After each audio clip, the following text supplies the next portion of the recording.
There's been a ton of year-end best-of lists for literary fiction, which have been adding to my to-be-read pile, which will eventually hit a tipping point where I will not be able to read that list within the next 5 years, at which point I will trash the list entirely, forgetting that it ever existed.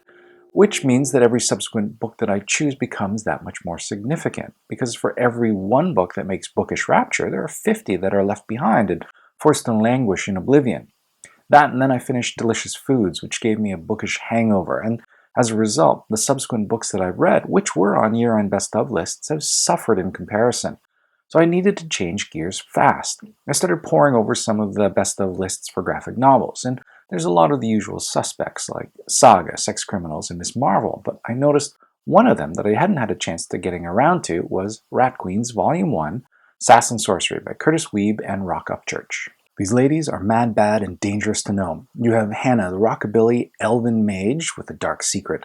Violet, the ginger hipster dwarven fighter. Dee, the atheist cleric, whose blood-drinking parents worship a flying squid god. And Betty, the drug-taking, candy-loving smidgen thief. Series writer Curtis Weeb likes to call it Lord of the Rings meets Bridesmaids. It's Lumberjanes for grown-ups. It's your D&D, ass-kicking, sword-wielding, spell-casting roller derby team. Volume 1 is called Sass and Sorcery, which is a bit of a misnomer because it makes it sound like they're a bunch of southern belles who like to speak their mind, when really it's more rat queens, now with even more drinking and dismemberment. It joins the growing pantheon of strong ladies kicking ass this past year, and I know we're only a month deep into 2016, but the past 12 months have been really great for strong women in pop culture. My favorite movie of the year might as well have been called Furiosa Road, also featuring Mad Max. It is visually stunning, an incredible movie, and movie director George Miller's wife, Margaret Sixel, actually edited down the 480 hours worth of footage into a watchable film.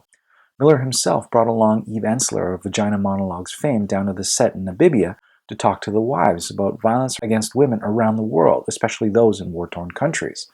Another strong female-led movie, my second favorite of the year, was Star Wars The Force Awakens. And again, it's the strong lead who doesn't need your help. I love that the very first line in the movie is, "This will begin to make things right." And it does. If you think about the original trilogy, of the 400 minutes worth of runtime, there is exactly 63 seconds of female dialogue if you remove Princess Leia. And then the racism in the Phantom Menace. You have the Trade Federation aliens with their slight Asian accent and their Fu Manchu garb. You have the slave-trading, penny-pinching, Eastern European-sounding Watto, whose defining feature is a hook nose. And of course, Jar Jar Binks, the Ebonics-spouting alien, who comes from a tribe who are literally chucking spears in the final battle. I mean, from there, you go to The Force Awakens with John Boyega in the lead, half Guatemalan Oscar Isaac as a TIE fighter pilot, and the criminally underused Indonesian actors from The Raid, sharing screen time with Han fucking Solo.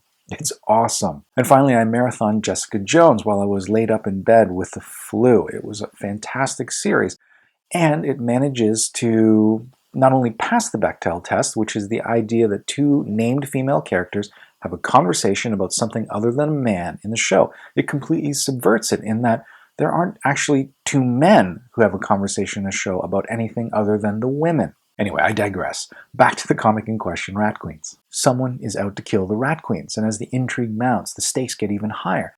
During that, we're given little glimpses into the Rat Queens' pasts. Where did they come from, and how did they end up together? As the series progresses, I'm sure we'll get a lot more of those gaps filled in.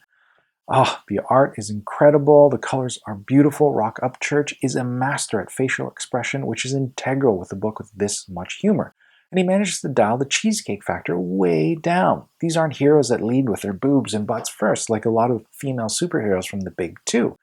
I mean, if you want to get a really good glimpse of that, you should check out the Tumblr The Hawkeye Initiative, which basically takes male superheroes and puts them in poses similar to their female counterparts in similar states of undress, and it's ridiculous and hilarious.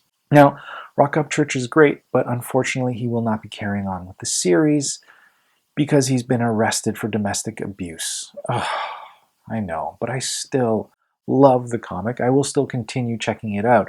And I've already dreamcast the movie that Paul Feig needs to make after he finishes up his female-led Ghostbusters movie.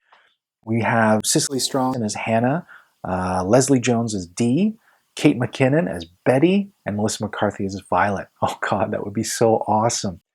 Anyway, have you read any good graphic novels lately? Do you have any recommendations? Let me know in the comments below.